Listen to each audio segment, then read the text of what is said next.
Hello दोस्तों, स्वागत है आपका हमारे यूट्यूब चैनल पर। आज हम यहाँ पे शुरू कर रहे हैं हिस्ट्री के क्विक नोट्स, जो कि आपके एग्ज़ाम्स के लिए बहुत ज़्यादा ज़रूरी होंगे। सबसे ज़्यादा ज़रूरी एच पी टेट आर्ट्स के लिए, और जितने भी हिमाचल प्रदेश में एग्ज़ाम करवाए जाते हैं जिनमें हिस्ट्री पूछी जाती है उनके लिए बहुत ज़्यादा इंपॉर्टेंट रहेगी ये वाली वीडियो। तो शुरू कर गए हैं भारत का इतिहास है, हिस्ट्री ऑफ इंडिया। सबसे पहले हम शुरुआत करते हैं कि हमें इतिहास का पता कहाँ कहाँ से लगता है और भारत का जो इतिहास है वो किस तरह से संबंधित है।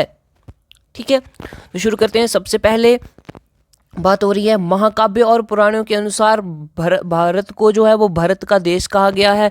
भरत राजा, जो कि आपको पता है, उनके नाम पर भारत का नाम पड़ा है। उसके बाद प्राचीन ईरानी, जो ईरानी थे वो क्या कहते थे, तो सिंधु नदी के आसपास वाला क्षेत्र था ये जो भारत है। ठीक है, तो सिंधु की जगह ना कहकर वो हिंदू शब्द का प्रयोग करते थे, तो वहाँ से फिर वो पड़ गया हिंदुस्तान। तो यूनानी, यहाँ हम बोलेंगे जैसे कि अरब है हमारे पास, तो वो बोलते थे हिंदुस्तान। और अगर हम यूनानियों की बात करें तो वो इंडिया को इंडे बोला करते थे। ठीक है, इंडे। ठीक, और फिर वहीं से नाम पड़ गया इसका इंडिया। तो ग्रीक जो है वो इंडे बोला करते थे और वहीं से नाम पड़ गया इंडिया। यहीं पे ये बात की गई है। महाकाव्य और पुराणों के अनुसार भारतवर्ष को भरत का देश बोला गया है। एपिक एंड पुराण भरत का देश। और प्राचीन ईरानियों के अनुसार यहाँ पर हिंदू कहते थे। सिंधु नदी के आसपास जो का क्षेत्र है वो सिंधु ना प्रयोग करके हिंदू कहते थे, इसलिए यहाँ पे हिंदू नाम पड़ गया। यूनानियों की बात करें और अरबों की बात करें तो हिंद जो है वो अरब वाले बोलते थे और हिंद से बन गया हिंदुस्तान, अरब वाले हिंदुस्तान। और उसके बाद यूनानी यानी कि ग्रीक जो है वो इंडे कहा करते थे और इंडे से बन गया इंडिया। तो इस तरह से वो भारत का इंडिया का नामकरण हुआ है।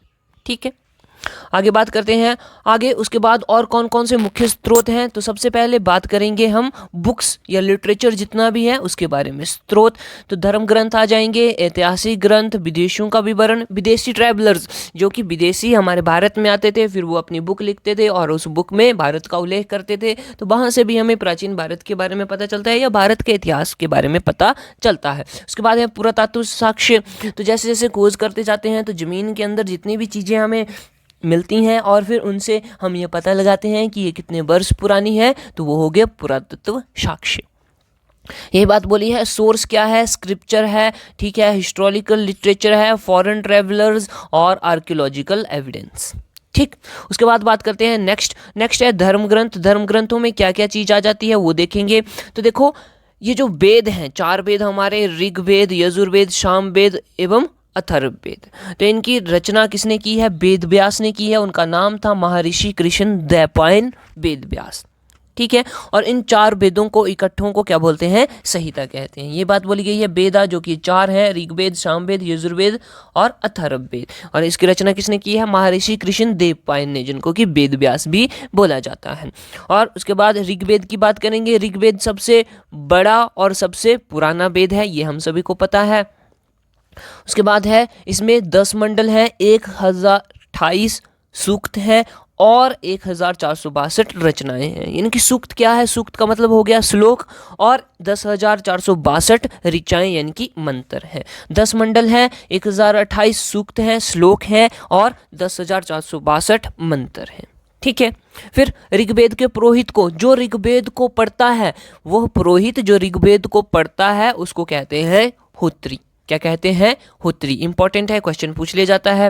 उसके बाद थोड़ा सा और देख लेते हैं। तीसरे मंडल में सावित्री यानी कि सूर्य देवता के बारे में बात करी गई है।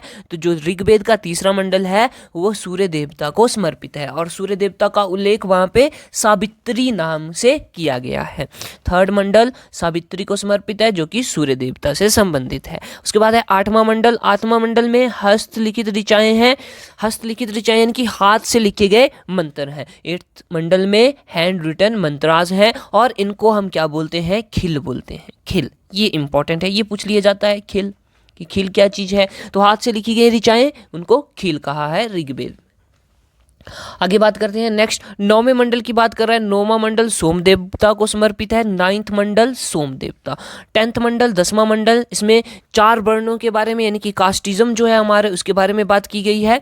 10th मंडल में 4 वर्ण हैं जो कास्ट सिस्टम कहलाते हैं, जैसे कि सबसे पहले ब्राह्मण है जो कि ब्रह्मा के मुख से उत्पन्न हुए हैं, क्षत्रिय जो कि ब्रह्मा की भुजाओं से उत्पन्न हुए हैं, वैश्य जो कि ब्रह्मा की जांघों से उत्पन्न हुए हैं, और शूद्र जो कि चरणों से उत्पन्न हुए हैं। तो इस तरह से यह इनके बारे में बात की गई है। ब्रह्मा या ब्राह्मण जो है वो ओरिजिनेटेड फ्रॉम ब्रह्मा माउथ, ठीक है। Kshatriyas originated from arms, Vaishya originated from legs and Shudra originated from foot.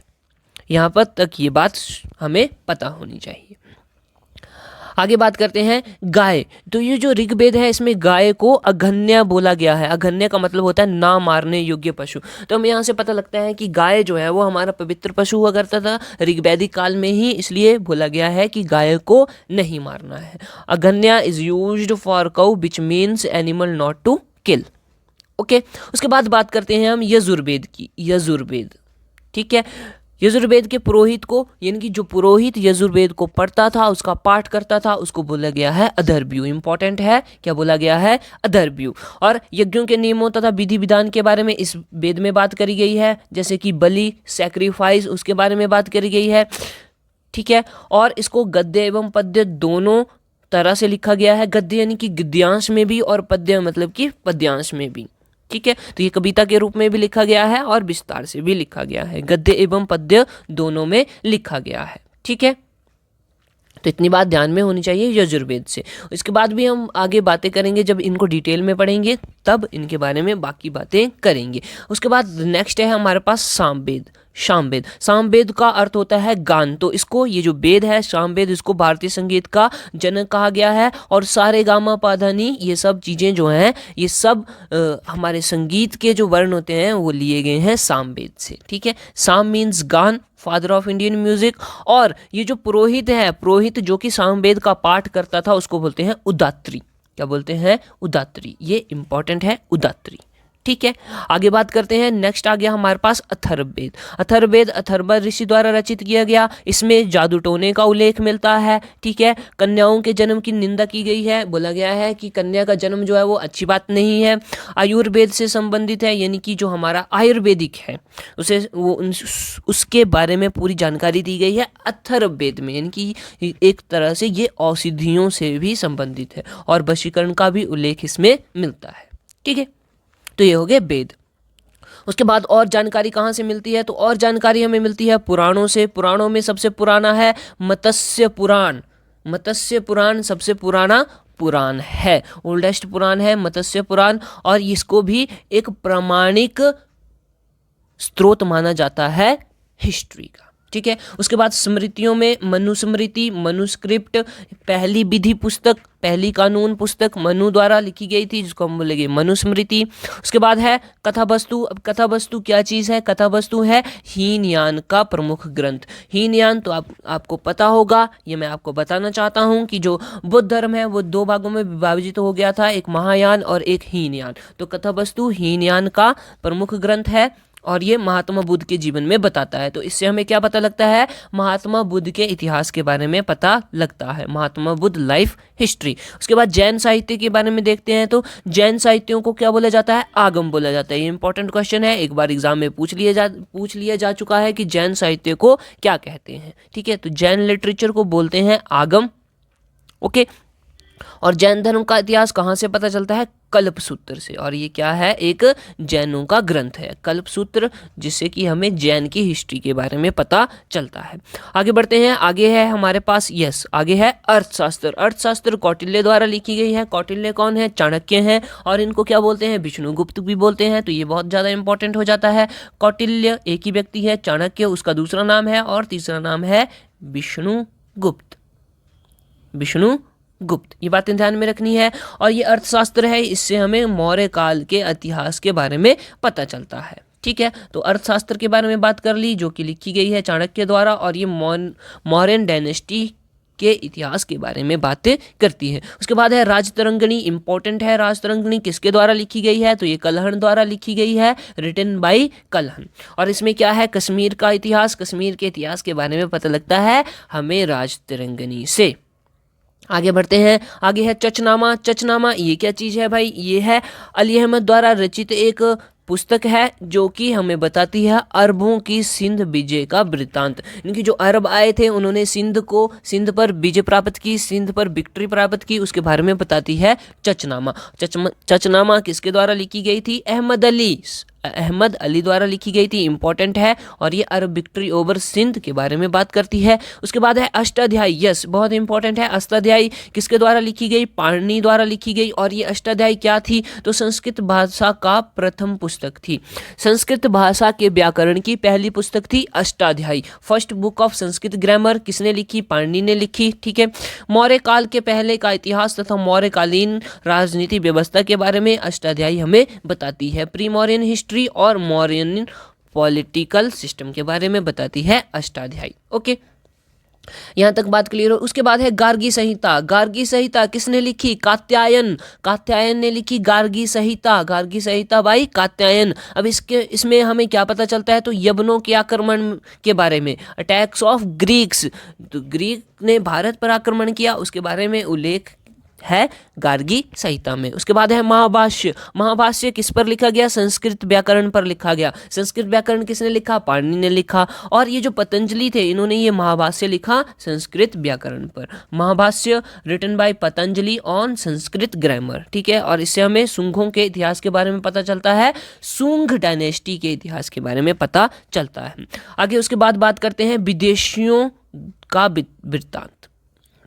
विदेशी यात्रियों से मिलने वाली प्रमुख जानकारी। इनकी जितने भी विदेशी आए उन्होंने अपनी पुस्तकें लिखी, उन पुस्तकों में उन्होंने भारत के बारे में लिखा, तो वहाँ से भी हमें भारत के इतिहास के बारे में जानकारी मिलती है। तो from the context of foreign travellers, आइए देखते हैं। सबसे पहले ये यूनानी रोमन लेखक यानी कि ग्रीक रोमन ऑथर्स। ओके, सबसे पास है टीसीएस एक यूनानी जो लेखक था, वो भारत में आया था, ट्रैवलर भारत में आया था। उसके बाद है हेरोडोटस, इंपॉर्टेंट है हेरोडोटस को क्या बोला जाता है भाई? इतिहास का पिता बोला जाता है। Herodotus is known as father of history, एक प्रश्न बहुत ही इंपॉर्टेंट हो गया। उसके बाद इन्होंने पुस्तक लिखी हिस्टोरिका, इनकी बुक का नाम था हिस्टोरिका, और इसमें भारत ईरान संबंधों का वर्णन मिलता है। इंडो ईरानियन रिलेशनशिप के बारे में इस पुस्तक से हमें पता चलता है, जो कि हेरोडोटस द्वारा लिखी गई है। और हेरोडोटस कौन है? इतिहास का पिता।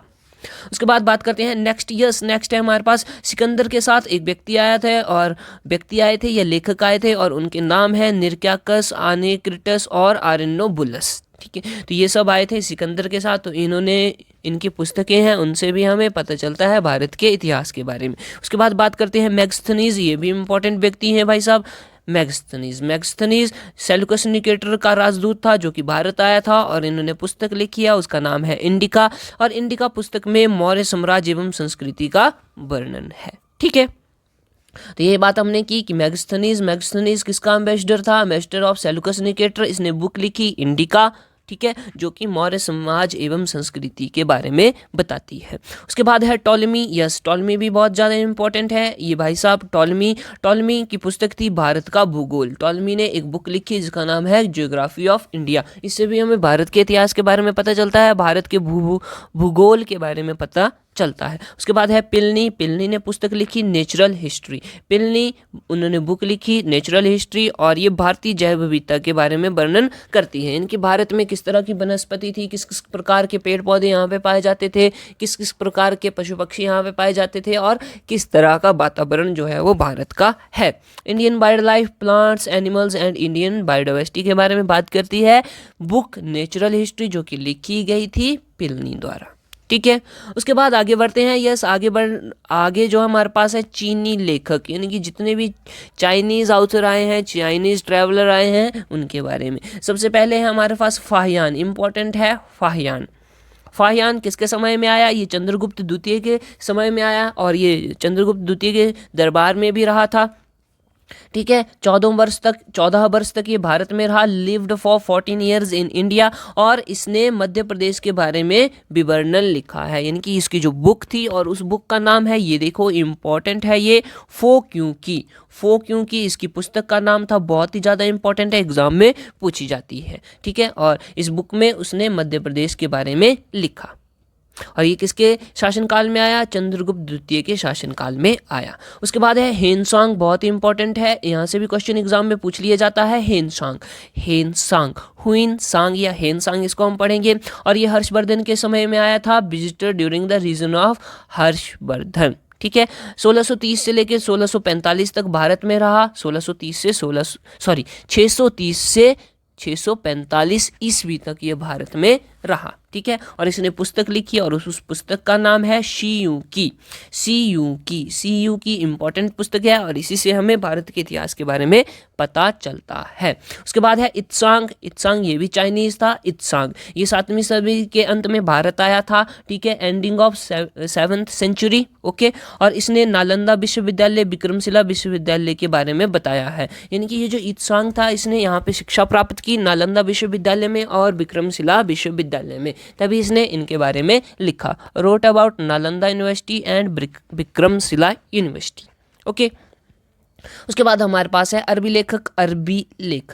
अरबी ऑथर्स। तो ये अरबी ऑथर्स कौन कौन है? देखो, अलबरूनी है, महमूद गजनबी के साथ भारत आया था। कौन? Alberuni came to India with Mahmud Ghaznavi. ठीक है, और इसने एक पुस्तक लिखी, पुस्तक का नाम है किताबुल हिंद, या इसको तहकीक ए हिंद भी बोला जाता है, और इसी बुक से हमें भारत के इतिहास के बारे में भी पता चलता है। किताबुल हिंद और तहकीक ए हिंद ये भी लिखी थी अलबरूनी ने। इंपॉर्टेंट है, पूछ लिया जाता है कि अलबरूनी द्वारा कौन सी पुस्तक लिखी गई, या फिर ऐसा पूछ लिया जा सकता है कि किताबुल हिंद किसके द्वारा लिखी गई थी।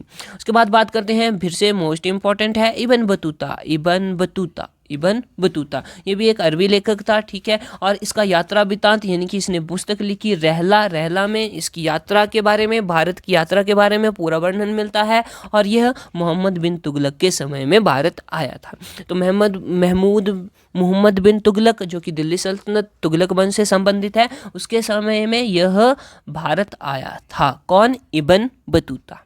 ठीक है, अब आगे बात करते हैं पुरातत्वीय संबंधित साक्ष्य से मिलने वाली जानकारी, यानी कि जितने भी पुरातत्व साक्ष्य हैं उनसे हमें क्या क्या जानकारी मिलती है। तो सबसे पहले बात करते हैं अभिलेखों की या शिलालेखों की। अभिलेख क्या होते हैं, शिलालेख क्या होते हैं? तो देखो, शिला यानी कि पत्थर पर कुछ जानकारी लिख दी गई है जिससे हमें हिस्ट्री के बारे में पता लग रहा है, उसको बोलेंगे शिलालेख। और अभिलेख जैसे कि बहुत सारे पेड़ के पत्तों पे लिखी गई है, या फिर हम बोल सकते हैं कि कॉपर प्लेट्स, तांबे की प्लेट्स के ऊपर बातें लिखी गई हैं, तो उनको हम अभिलेख बोल देते हैं, और अंग्रेजी में इसको कहते हैं इंस्क्रिप्शंस। ठीक है, भारतीय पुरातत्व शास्त्र का पितामह किसको बोला जाता है? सर अलेक्जेंडर कलिंगम को बोला जाता है भारतीय पुरातत्व शास्त्र का पितामह। फादर ऑफ इंडियन आर्कियोलॉजी कौन है? सर अलेक्जेंडर कलिंगम है। ये हमारे लिए इंपॉर्टेंट क्वेश्चन बन जाता है।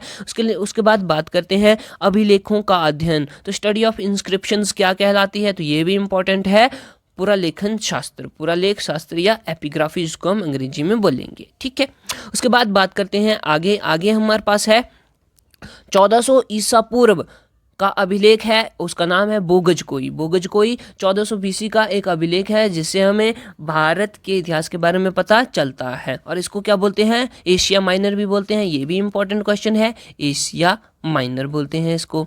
ठीक है, और किस बारे में जानकारी देता है? आर्यों के आगमन के बारे में जानकारी देता है, अराइवल ऑफ आर्यंस। वैदिक देवताओं का बारे में यहाँ पे वर्णन किया गया है इस अभिलेख में, बोगजकोई अभिलेख में, जैसे कि मित्र होगी, वरुण, रुद्र और नसत्य, इन देवताओं का उल्लेख मिलता है, इंद्र, वरुण, मित्र और नसत्य।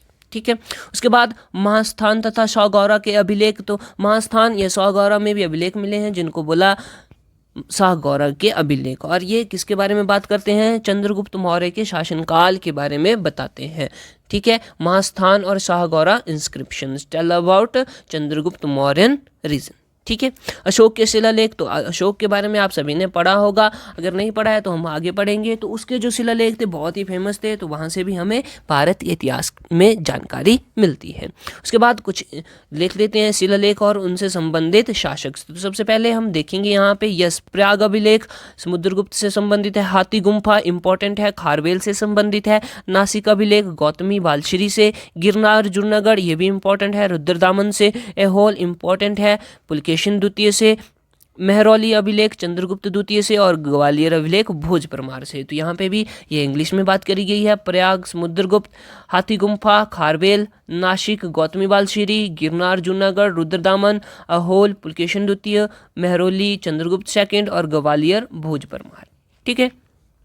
अब उसके बाद बात करते हैं सिक्कों के बारे में। तो सिक्कों से भी हमें भारत के इतिहास के बारे में पता चलता है, जैसे कि डिफरेंट राजा अपने हिसाब से सिक्के जो थे वो बनाते थे और सिक्कों पर चित्र भी उकेरे जाते थे। तो वहाँ से भी हमें पता लगता है कि ये कौन से काल का सिक्का है, कौन से समय का सिक्का है। तो सिक्कों के बारे में बात करते हैं। सिक्कों का अध्ययन कहलाता है मुद्रा शास्त्र। Coins, study of coins is called numismatic. ठीक है। प्राचीन सिक्के, जो सबसे पुराने सिक्के थे वो किस किस से बने होते थे? तो देखो सोने से बने हुए होते थे। ठीक है, सोने से बने हुए होते थे। चांदी से बने हुए होते थे। ठीक है, तांबे से, फिर कांसे से, शीशे से बने भी हमने देखे हैं, और पोटीन से। ठीक है। तो यही बात यहाँ पे की गई है कि पुराने समय में सिक्के gold, silver, bronze, copper, lead और पोटीन।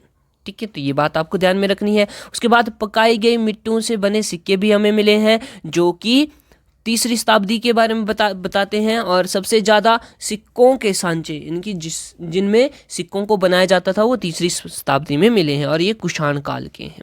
ठीक है। फिर उसके बाद है पंचमाकड़ या आहत के सिक्के 5वीं शताब्दी BC से मिले हैं। पंचमाकड़ और आहत कॉइन्स 5th सेंचुरी BC। उसके बाद सर्वप्रथम स्वर्ण मुद्राएं किसने शुरू करी? तो ये हिंद यूनानियों ने की, यानी कि इंडो ग्रीक्स ने। Very first gold coins was started by Indo Greeks. ठीक है। और सिक्कों पर लेख लिखने का कार्य भी इन्होंने किया। अब सिक्कों पर क्या है, कुछ लिखा जाता था। ठीक है। फिर उसके बाद है सर्वाधिक शुद्ध स्वर्ण मुद्राएं किसने चलाई? कुषाणों ने। तो सबसे ज़्यादा शुद्ध सोने के सिक्के, purest quality of gold coins were started by कुषाणों ने शुरू किए। सबसे अधिक स्वर्ण मुद्राएं गुप्तों ने शुरू की। मैक्सिमम गोल्ड कॉइन्स, यानी कि सबसे ज़्यादा सोने के सिक्के गुप्तों ने शुरू किए। उसके बाद है शीशे की मुद्राएं, ये इंपॉर्टेंट है, ये पूछ लिया जाता है। तो शीशे की मुद्राएं शुरू की थी सातवाहनों ने। Lead coins were started by Satavahanas. उसके बाद बात करते हैं समुद्रगुप्त को एक सिक्के में उसे बीना बजाते हुए दर्शाया गया है। तो यहाँ से हमें पता चलता है कि ये सिक्का जो है वो समुद्रगुप्त के टाइम का है। On a coin Samudragupta shown playing veena. Okay. उसके बाद है चंद्रगुप्त द्वितीय ने शकों पर जीत के उपलक्ष्य पर चांदी के सिक्के चलाए थे। तो ये जो चंद्रगुप्त सेकंड था, इसने शकों पर विक्ट्री के उपलक्ष्य पर सिल्वर कॉइन्स चलाए थे। तो यही बात यहाँ पे बोली गई है। उसके बाद बात करते हैं स्मारक और भवन, मॉन्यूमेंट्स एंड बिल्डिंग। तो स्मारकों से भी हमें पता चलता है भारत के इतिहास में। तो आइए देखते हैं सबसे पहले स्मारक और भवन। स्तूप की पहली चर्चा ऋग्वेद में मिलती है। स्तूप बहुत ज़्यादा फेमस हुए हैं बौद्ध धर्म के बाद। बौद्ध धर्म में अक्सर स्तूपों का प्रयोग जो है वो किया जाता है। ठीक है। Stupa firstly mention in Rigveda में सबसे पहले इनकी चर्चा मिलती है। बौद्ध विहार एंड स्तूपों का निर्माण कब हुआ? 4वीं-5वीं शताब्दी ईसा पूर्व के बाद हुआ। Buddha vihara and stupas were made after 4th century BC। उसके बाद मंदिरों के निर्माण के बारे में बात करते हैं। टेम्पल्स, नागर शैली के टेम्पल्स उत्तर भारत में बनाए जाते थे। नागर आर्किटेक्ट नॉर्थ इंडिया में प्रिवेल था। उसके बाद बेसर एंड द्रविड़ शैली दक्षिण भारत में। Vesara and Dravida architect south India में। ठीक है। फिर उसके बाद ये बहुत ज़्यादा इंपॉर्टेंट है, कंबोडिया से संबंधित है। कंबोडिया में सबसे पुराना मंदिर अंकोर वाट मंदिर देखने को मिलता है, जो कि भारत के इतिहास के बारे में बताता है। तो यही बात हम यहाँ पे बोलेंगे कि कंबोडिया के अंकोर वाट मंदिर तथा जावा के बोरोबुदुर मंदिर से भारतीय संस्कृति के साक्ष्य मिलते हैं। अंकोर वाट टेम्पल कहाँ है? कंबोडिया में। बोरोबुदुर टेम्पल कहाँ है? जावा में। और ये एविडेंस देते हैं, प्रूफ देते हैं इंडियन कल्चर के उस स्थान पर या उस क्षेत्र में। उसके बाद है मूर्तियाँ या चित्रकला। मूर्तियों और चित्रकला, स्कल्पचर एंड पेंटिंग्स। तो देखें कुषाण काल में बौद्ध संबंधित मूर्तियों का निर्माण हुआ, तो यहाँ से भी पता चलता है Kushan empire, sculpture related to Baudh religion. Okay, उसके बाद है गुप्त काल में मूर्तियों के निर्माण, गांधार कला और मथुरा कला प्रचलित थी। तो गुप्त काल में मूर्ति निर्माण की कौन सी कला? गांधार कला और मथुरा कला प्रचलित थी। ठीक है, ये भी बात इंपॉर्टेंट होती है। Gupta empire, Gandhara art and Mathura style of art were prevailed. उसके बाद अजंता की गुफाएं बहुत ही ज़्यादा इंपॉर्टेंट है। अजंता की गुफाएं कहाँ हैं भाई साहब? ये महाराष्ट्र में है अजंता की गुफाएं। तो यहाँ पे भी पेंटिंग्स मिली हैं, चित्र मिले हैं जो कि 7वीं शताब्दी तक के हैं। और स्टार्ट कहाँ से हुए? पहली शताब्दी ईसा पूर्व से लेके 7वीं शताब्दी ईसा पूर्व। ठीक है, तो paintings of caves of Ajanta are of 1st century BC to 7th century AD। उसके बाद मृदभांड यानी कि मिट्टी से बने हुए बर्तन और मोहरों से भी भारतीय इतिहास के कालक्रम का पता चलता है। मृदभांड तथा मोहरों से भी भारतीय प्राचीन इतिहास के कालक्रम का पता चलता है। अर्थन पॉट, अर्थनवेयर या फिर seals also gave evidence about timeline of history. उसके बाद है कौन कौन से काले और लाल मृदभांड मिले हैं जो कि मौर्य काल के बारे में बताते हैं। Black and red colour earthenware are of Mauryan time. तो यहाँ से हमें पता चलता है भारत के इतिहास के बारे में। तो दोस्तों ये थी हमारी वीडियो नंबर 1। अब हम मिलते हैं नेक्स्ट वीडियो में। अगर आपको हमारा कंटेंट, हमारा ये जो वीडियोस हैं ये पसंद आ रही होंगी तो प्लीज़ अपने दोस्तों के साथ भी शेयर करें ताकि उन तक भी ये वीडियो पहुँच जाए और उन्हें उनके एग्ज़ाम में काफ़ी हेल्प मिले। सब्सक्राइब और शेयर जरूर करें हमारी वीडियो को। मिलते हैं नेक्स्ट वीडियो में, तब तक के लिए जय हिंद, जय भारत।